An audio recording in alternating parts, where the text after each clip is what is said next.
Howdy, my name is Pete England, and I'm the Engineering Communication Instructor for the Zachary Department of Civil Engineering. This video is an introduction to writing a lab report.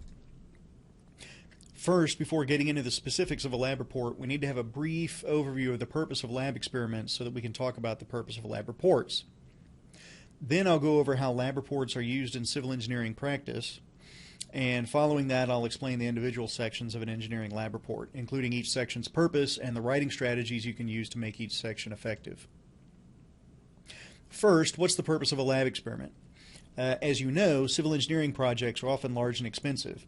In order to be done correctly and at a minimum cost, you need to know the properties of the materials you'll be working with. So the purpose of an engineering lab experiment is to determine the qualities of a material, for instance, such as concrete. So far, I bet you know all this. As you also know, we do these lab experiments so that we know how long to wait, for instance, for a foundation to cure, or to determine the properties of the soils you'll be building on. In other words, you can't start designing until you have all the facts.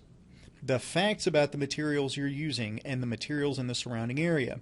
The lab experiment, therefore, should produce facts. So what's the purpose of a lab report? Well, obviously to communicate those facts generated by the lab experiment. However, there's more to it than that. You also have to create trust. Part of the purpose of a lab report is to create trust between you and your readers.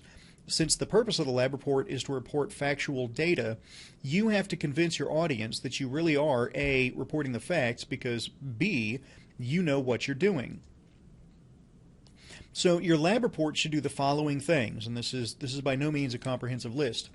It should communicate facts about a test conducted on specific materials related to civil engineering. It should describe the methods and equipment you used. It should describe the qualities and limitations of the facts you produced. It should provide some suggestions as to how your facts can be used. And it should do all of the above as clearly as possible, because it's your job to save people time and effort. So let's get started talking about individual report sections, and we'll start with the introduction. The purpose of the introduction is to provide the overall context of what you're doing and to let the reader know what this report is all about. A lab report's introduction should answer the following questions. What are you testing?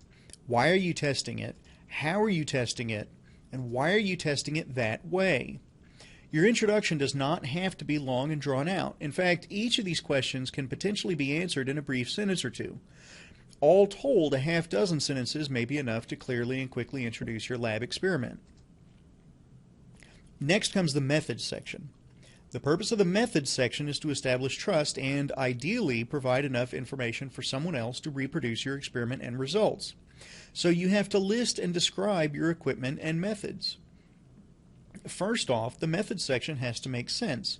A reasonable and properly educated person should be able to read your methods and agree that you were doing the right things and using the right tools in order to generate meaningful results.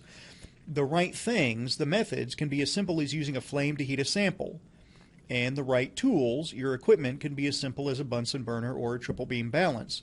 Regardless, you need to do two things. Describe what equipment you used. Now ask your instructor to be sure, but this can often be done with just a bulleted list. And report what you did, past tense. Describe all the relevant details of what you did during the experiment, including any variation to standard procedure. Frequently, the procedure will in fact be standard, and you can simply refer to that standard procedure and make a note of whatever changes you had to make. The point is this: your readers should have confidence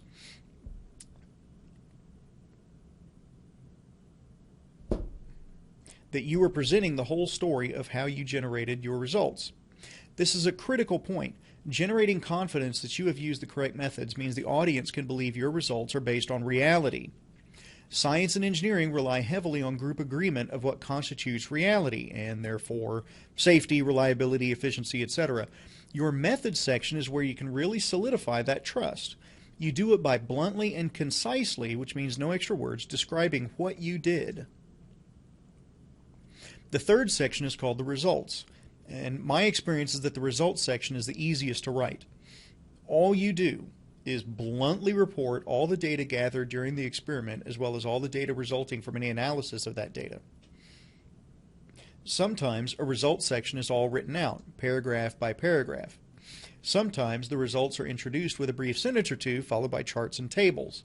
The point is that you just need to relay the facts and only the facts. Don't discuss, argue, or otherwise do anything but report the facts resulting from the experiment. And here's a tip. Remember to be consistent with your units of measurement and always use them.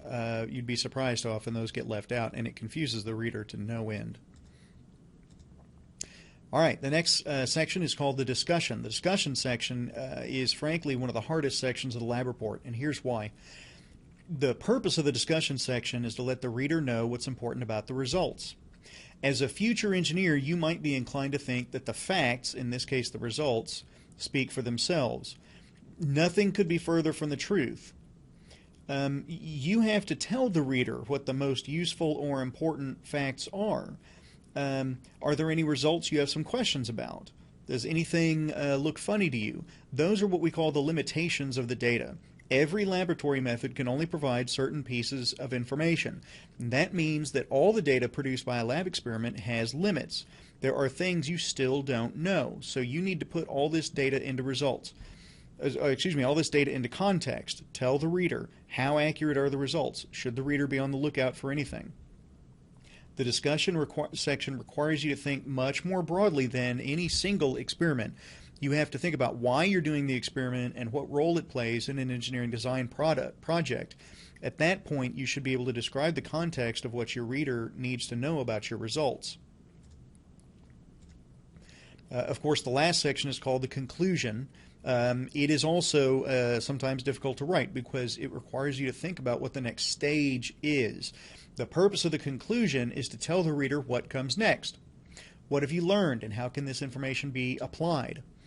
A conclusion is what happens after you work logically through some information and discover that there's something you've learned.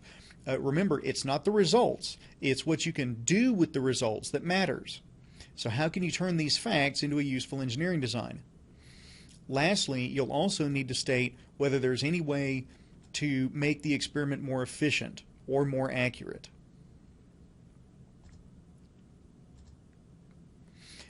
Okay, in my next video I talk about some specific writing tips for lab reports, but for now just remember that your lab report is intended to communicate the facts of a lab experiment, including why those facts were generated, which is the introduction, how you did it, which is the methods, what you found, which we call the results, what's important about what you found, which is the discussion, and what you can do with that information now that you have it, which is the conclusion.